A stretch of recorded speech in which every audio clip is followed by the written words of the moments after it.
असम का मुख्यमंत्री हिमंत बिस्व शर्मा आज डरा हुआ है, क्योंकि उसको पता है जब आने वाले साल में सत्ता उसके हाथ से जाएगी, कहां कहां उनके परिवार के लोगों ने जमीन जब्त किया है। एक एक माटी का, एक एक इंच जमीन का हिसाब लोगों को देना होगा।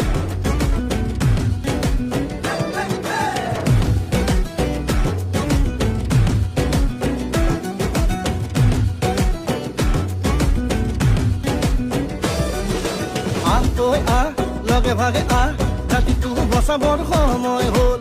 সহোদৰ ভাই মাই ভনী আই হাতে হাত ধৰি নো আগবাঢ়িব। মিলি জুলিয়া নতুনৰ কথাবোৰ শুনিবৰ হ'ল।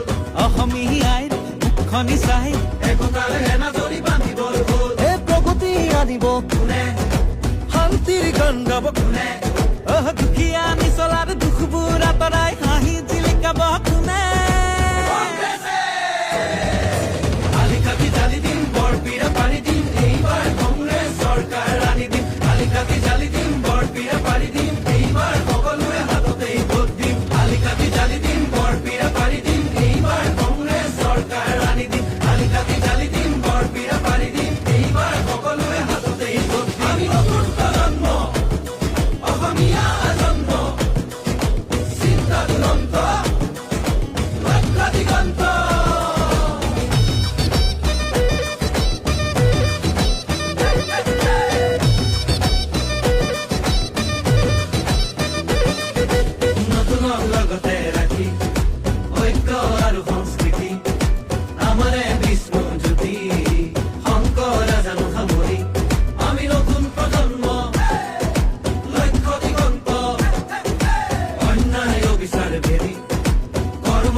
জাতিটো বিভাজন কৰে মাটি ভেটি